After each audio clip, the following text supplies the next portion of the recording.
aí, gente? Estamos no 29º dia desse propósito do clamor e como a gente tem que clamar, né? Como a gente precisa buscar a Deus, porque o caminho é apertado e a porta é estreita. Não vamos dar vacilo, não vamos bobear, não. Vamos priorizar nossa vida espiritual, porque de todas as coisas desse mundo, isso é o que permanece, a eternidade é o que vai ficar. E hoje a gente vai estudar um pouquinho mais sobre nos convertermos dos nossos maus caminhos, continuando ainda no estudo de 2 Crônicas 7:14, que é a base desses 40 dias de clamor. Eu queria lembrar vocês sobre um jovem da Bíblia, né, que se você olhasse aos olhos humanos, gente, aquele jovem era ultra mega top, né? Era aquele que não tinha o que falar. Jesus ia elogiar aquele jovem, talvez enaltecer ele, as suas atitudes, porque ele era o jovem que guardava os 10 mandamentos. Está aqui registrado em Lucas capítulo 18. E perguntou-lhe um certo príncipe, dizendo: Bom mestre, que hei de fazer para herdar a vida eterna?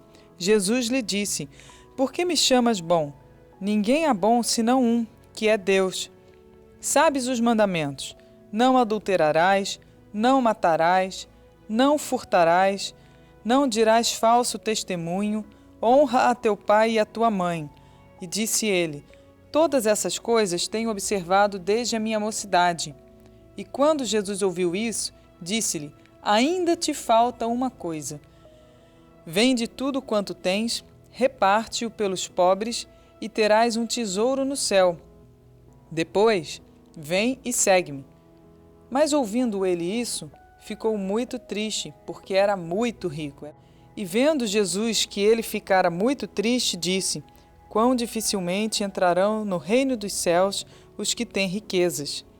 Porque é mais fácil entrar um camelo pelo fundo de uma agulha do que entrar um rico no reino de Deus. E os que ouviram isso disseram: Logo, quem pode salvar-se? Mas ele respondeu: As coisas que são impossíveis aos homens são possíveis a Deus. A gente vê aqui um exemplo de jovem, um exemplo de príncipe, de certo modo, né? Alguém que exercia autoridade política, mas que ainda faltava uma coisa. E isso nos faz lembrar também da igreja que a gente vai estudar hoje, que é a igreja de Sardes. Abre a sua Bíblia aí em Apocalipse capítulo 3, versículo 1.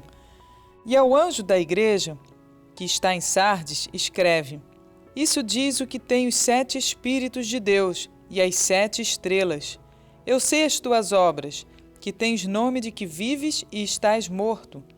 Sê vigilante e confirma o restante que estava para morrer, porque não achei as tuas obras perfeitas diante de Deus.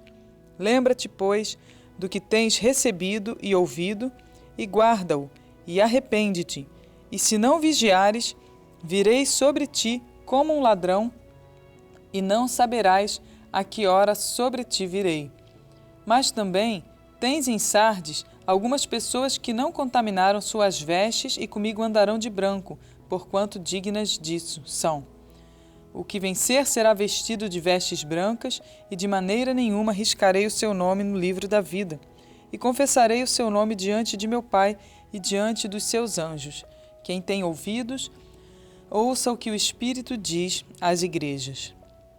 Bom, a gente vê aqui que era uma igreja que tinha obras, né? Tinha o nome de que estava viva, mas realmente não era pelas obras que ela se justificava e ela estava morta espiritualmente. Deus, inclusive, fala, né, que ela achou as obras dela, não achou as obras dela perfeitas diante de Deus. Então, aquelas obras eram obras feitas, porém, não daquele que é vivo, avivado em Deus, mas aquele que está morto, mas faz por fazer. Talvez seja isso. Da mesma maneira que Jesus também olhou para aquele jovem rico, viu nele tantas coisas, né, boas, 10 mandamentos, conseguiu cumprir todos eles, né? Poxa, que tremendo! Mas ele faltava ainda alguma coisa. Eu creio que se Deus olhar para cada um de nós, também vai ter uma listinha aí de coisas que estão faltando, em que a gente ainda precisa se consertar mesmo. Só que quando a gente fala de se converter dos maus caminhos, a gente está falando de mudança mesmo, porque assim, às vezes a gente enxerga aonde a gente está errando, mas a gente não muda. E essa é a parte que é complicada, porque não adianta a gente enxergar os nossos erros. Aquele jovem enxergou. Jesus apontou para ele: vende tudo que tens, é isso que te falta, porque você está totalmente apegado ao seu dinheiro. Você está se preocupando mais com as suas riquezas do que com as pessoas. E hoje a gente tem cometido muito esse erro, se apegar mais às coisas, dar valor mais às coisas do que às pessoas. E com isso, Deus também tem contra nós. Talvez a gente tenha um nome muito bonito, tenha uma fama muito bonita, a gente tenha, né, uma posição, um status no meio da igreja muito assim, né, reconhecido, mas Deus está olhando e fala: está morto. Você está se preocupando mais com as coisas do que com as pessoas. Ali não fala exatamente das obras, mas ele está falando: as suas obras, não achei as tuas obras perfeitas diante de Deus. Eu não sei o que está acontecendo nas nossas vidas, mas que Deus tenha misericórdia de nós e nos mostre aquilo que realmente a gente precisa mudar, aquilo que a gente precisa realmente, né, nos desapegarmos. Porque se a gente estiver apegado e não é o lugar, não é aquilo que Deus quer que a gente se apegue, a gente está prestes a subir ao céu, a gente está prestes a subir com Cristo, e a gente está ainda apegado, brigando com as pessoas aqui na terra. Agora, esses dias, eu vi uma matéria falando sobre escravidão, ou seja, o grupo ruralista dificultando, né, querendo dificuldades para que se faça fiscalização da escravidão. Gente, que adianta ser rico às custas da miséria das outras pessoas? Que adianta isso? Essas obras não estão perfeitas diante de Deus. Que adianta a pessoa, entendeu? Crescer na vida, prosperar, e o seu funcionário está lá se virando com um salário mínimo para poder chegar e sobreviver.